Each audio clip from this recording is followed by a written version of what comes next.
Good morning, everyone. We are the group 13, and our topic is revolves around on the discussion of the realist writers.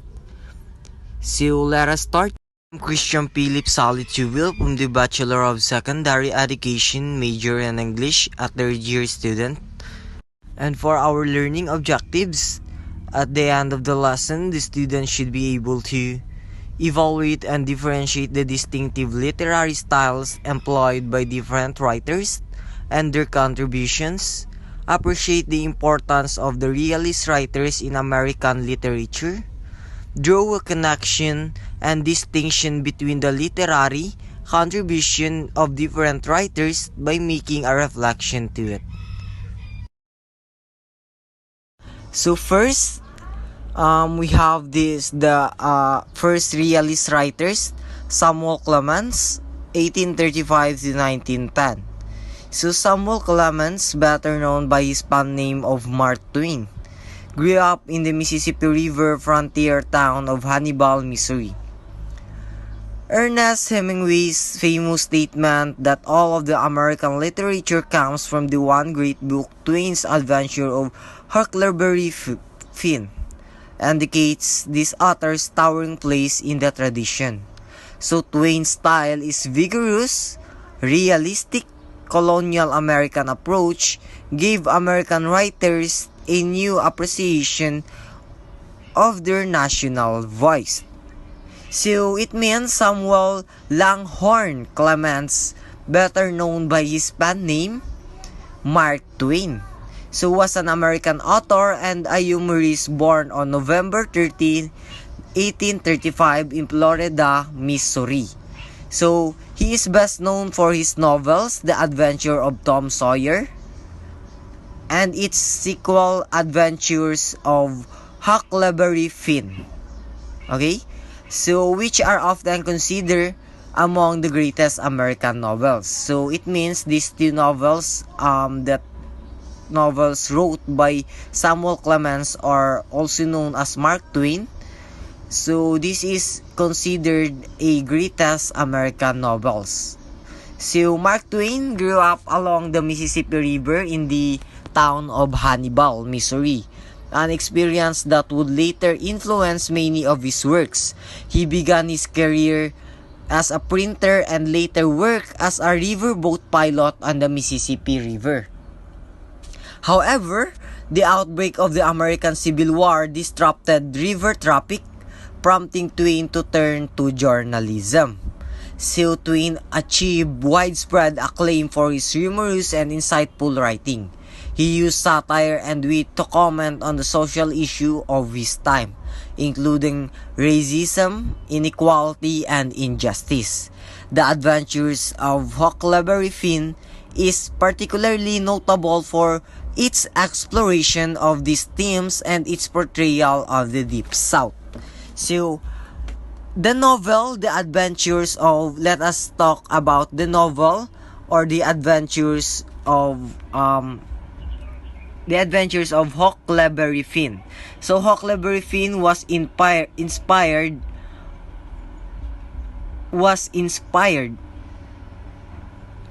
countless literary interpretation. Clearly, the novel of the story of death, rebirth, and initiation.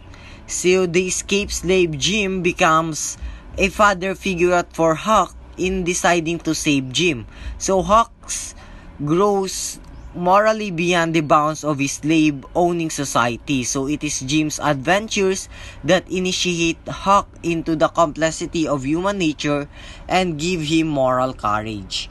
So, in addition to his novels, Twain wrote numerous short stories, essay, and travelogues.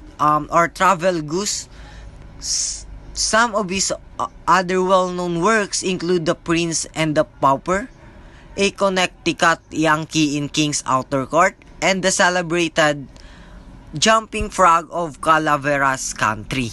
So Mark Twain's legacy extends beyond literature. His keen observation of human nature and social issues, as well as his distinctive wit, have left the enduring impact of American literature and culture. So He passed away on April 21, 1910. So in Reading, Connecticut, but his works continue to widely read and studied around the world. So the next realist writer is Bret Harty, 1836 to 1932. So Bret Harty is remembered as a local colorist and author adventurous stories such as The Lack of Roaring Camp and The Outcast of Poker Flat set along the western mining frontier. So Bret Harty was an American author and poet born on August 25, 1836. So in Albany, New York. And he passed away on May 6, 1902. So he is best known for his stories and poems about the American West, particularly those set during the California Gold Rush. So Hart's literary career gained prominence while he was living in California. So in 1857, he moved to the West Coast and worked as a miner, teacher, messenger, and a journalist. So his literary talents soon became evident and he began contributing to various newspapers and magazines. So one of Bret Hart's most famous works is the short story The Lack of Roaring Camp, 1868, which tells the story of a group of raw miners in a California mining camp who find themselves caring for a boy. This story is known for its realistic depiction of the mining camps and its emotional depth. So Hart's another notable works include The Outcast of Poker Flat. So and Miguel's and Tennessee's partner. So his writing often portrayed the raw and adventurous life in the American West, so combining humor, sentiment, and a keen sense of observation. So his use of local dialects and vivid characters helped popularize the Western genre in American literature. So while Bret Hart initially gained acclaim for his Western stories, he after faces criticism for his departure from the Western genre and his move to the East Coast. So despite the controversies surrounding his career, Hart's impact on American literature, particularly his contribution to Western literature, remains significant. So that is the literary or the background of Bret Harty, the realist writer. So the next one is Henry James, 1843 to 1916. So Henry James wrote that art, especially literary art, makes life, makes interest, makes importance. With Twain, James is generally ranked as the greatest American novelist of the second half of the 19th century. So James is noted for his international theme, that is the complex relationship between Native Americans and cosmopolitan Europeans, which is he explored in the novels The American, Daisy Miller, and the masterpiece, The Portrait of a Lady. So Henry James was an American born author and one of the key figures in the 19th century literary realism. So he was born on April 15, 1843 in the New York City, and he died on February 28, 1960 in London, England. James is best known for his novels and novellas that explore the complexities of human relationship and the psychological nuances of his characters. So Henry James spent much of his later life in Europe and became a British citizen in 1915. So he was known for his intricate and sometimes dense prose style as well as his exploration of the subtleties of human consciousness and the social norms of his time. So, James' works had a profound influence in the development of the modern novel and continue to be studied for the psychological insight and narrative complexity. Wharton, 1862 to 1937. Si Edith Wharton is descended from a wealthy family in New York society and so firsthand the decline of his cultivated group and in her view the rise of boorish novel rich business families. This social transformation is the background of family of her novels. Wharton's best novels include The House of Mirth, The Custom of the Country, Summer, The Age of Innocence, and the novella Ethan Frome. So Edith Wharton was an American novelist, short story writer, and a designer. She known for her novels exploring the lives and morals of the of American upper class during the Gilded Age and early 20th century. She was born on January 24, 1862 in New York City, and she passed away on August 11, 1937 in St. Brice. So Edith Wharton's notable works include First, House of Mirth. So this novel examines the social and economic pressures faced by a young woman named Lily Bart as she navigates the wealthy elite of New York City and her quest for social success and love. So next one is The Custom of the Country, 1913. The novel follows the ambitious and ruthless Undine Sprague as she navigates the complex social hierarchy of early 20th century in America. So next novel is entitled Summer, 1917. So this novel tells the story of a young woman named Charity Royal and explores themes of love, social class, and societal expectations. So the next novel is entitled The Age of Innocence. So wrote by, of course, Edith Wharton. So The Age of Innocence, 1920. This novel won the Pulitzer Prize for Fiction and it is considered one of Wharton's masterpieces. So it explores the social mores and constraints of New York society in the 1870s. So last of Edith Wharton's notable works is the entitled Ethan Frome, 1911. So this novel is a tragic novella set in a fictional New England town. So Ethan Frome tells the story of a man trapped in a loveless marriage and the consequences of his attempt to escape. So thank you very much guys for listening. I think that's all for my part, and the continuation of this report will be going to discuss by my co-members, and that is Jerome Tumayaw and Amera Unos. Good day, everyone. My name is Jerome Negrete Tumayaw, and the topic that I'm going to discuss is the continuation of the topic of Mr. Christian Tubil. So, let's begin. I will going to discuss about Stephen Crane, Jack London, and Theodore Dreiser. Stephen Crane, 1871 to 1900s. He was a journalist who also wrote fiction, essays, poetry, and plays.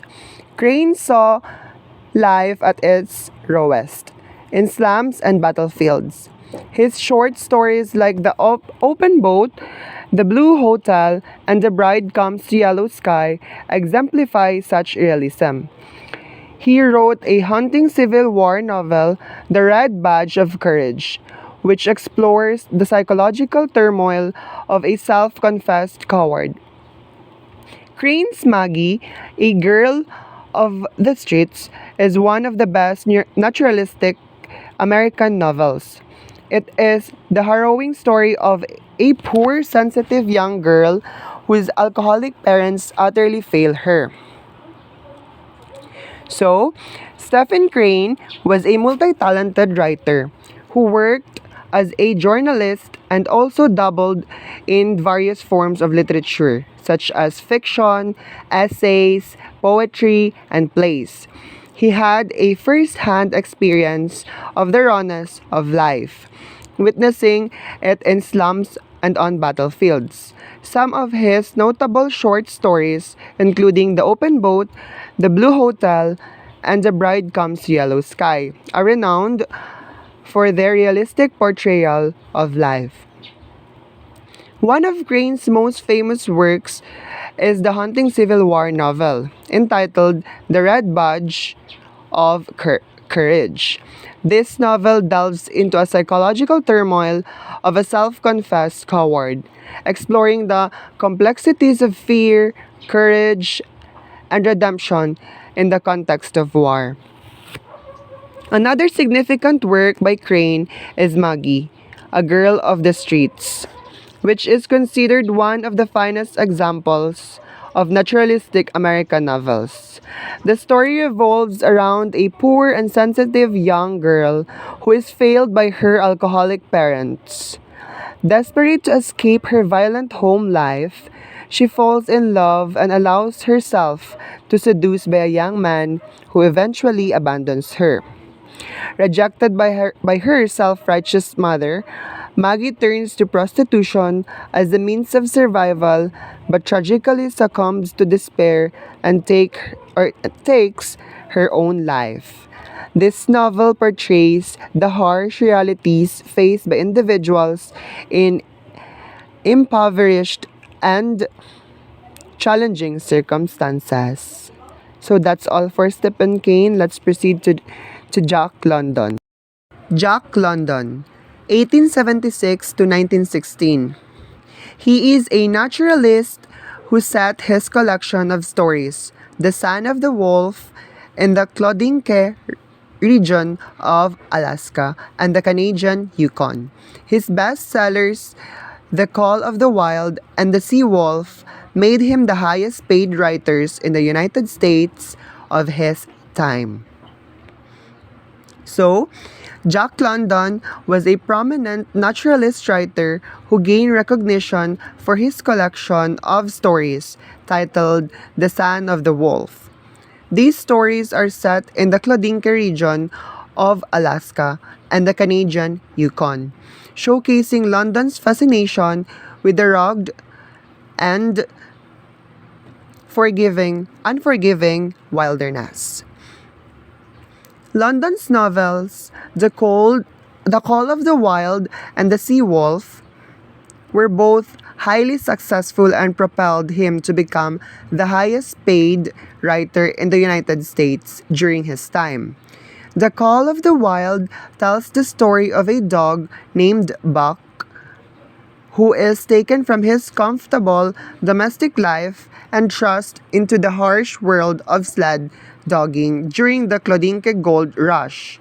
The novel explores themes of survival, instinct, and the innate wilderness within all creatures. The Sea Wolf While the Sea Wolf, I mean, and the Sea Wolf is a gripping tale of adventure and survival at sea. The story follows Humphrey Van Weyden, a literary critic who is rescued from a shipwreck by the brutal and enigmatic Captain Wolf Larsen. The novel delves into themes of power, individualism, and the clash between civilization. So that's all for Jack London. So let's proceed to Theodore Dreiser. Theodore Dreiser, 1871 to 1945. He explores the danger of the American dream in his 1925 work, An American Tragedy. The novel relates in great detail the life of Clyde Griffiths, who grows up in great poverty in a family of wandering evangelists, but dreams of wealth and the love of beautiful women. So, Theodore Dreiser is an American author, delves into the perils and pitfalls of the American dream in his novel An American Tragedy, published in 1925. The story revolves around the life of Clyde Griffiths, who is born into a family of impoverished itinerant preachers and yearns for wealth and the affection of attractive women. The novel meticulously portrays Clyde's journey, shedding light on his upbringing in poverty and his aspirations for a better life. Dreiser explores the themes of ambition, wealth, and desire, highlighting the dangers and consequences of pursuing the American dream without ethical considerations. As Clyde strives to escape his humble beginnings, he becomes entangled in a complicated love triangle, ultimately leading to a tragic turn of events. Dreiser's work exposes the moral dilemmas and compromises individuals may face in their pursuit of success and happiness, questioning the true cost of achieving one's dreams. An American Tragedy is a poignant and thought provoking novel that offers a critical examination of the American dream, highlighting the potential dangers and moral compromises that can arise in its pursuit. Dreiser's realistic and detailed portrayal of the characters and their motivations invites readers to reflect on the inherent complexities of human desires and the consequences of unchecked ambition. So, an American Tragedy is a reflection of the dissatisfaction, envy, and despair that afflicted many poor and working people in America's competitive, success driven society. So, that's all for my part, and thank you for listening. And the next reporter will be Miss Amera Unos. Assalamu alaikum warahmatullahi ta'ala wabarakatuhu and good day everyone. I am the third reporter of the group 13. By the way, I am Amera Unos, BS Ed English 3P. So my assigned topic is the three realist writers, which are: first is William Cater, second is Carl Sandburg, third is Edwin Arlington Robinson. So let us know who he is Cater, William Cater. So Willia Cater 1873 to 1947.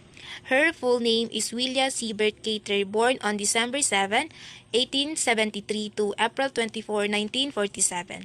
She was an American writer known for her novels of life on the Great Plains, including O Pioneers, The Song of the Lark, and My Antonia in 1923.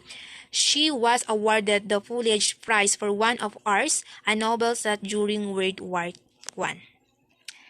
So, Willia Cater grew up on the Nebraska prairie among pioneers immigrants, later immortalized in the Pioneers, My Antonia, and her well-known story Neighbors Ruski.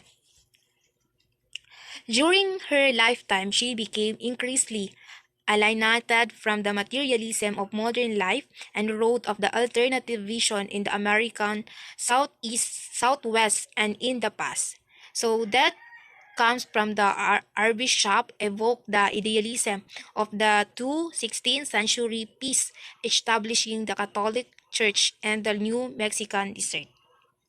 So Willia Cater and her family moved from Virginia to Western Country, Nebraska when she was 9 years old. The family later settled in the town of Red Cloud shortly. So after graduating from the University of Nebraska Litchfield, Cater moved to Pittsburgh from 10 years, supporting herself as the magazine editor and high school English teacher. At the age of 33, she moved to New York City, her primary home from the rest of her life. She also traveled widely and spent considerable time at her summer residence on the Grand Manan Island. So she knew Brunswick. She spent the last 39 years of life with her domestic partner Edith Lewis before being diagnosed with breast cancer and dying of the cerebral hemorrhage. So Cater achieved recognition as the novelist of the frontier and pioneer experience. She wrote of the spirit of those settled moving into Western state, many of them European immigrants in the 19th century. Common themes in her work include nostalgia and exile.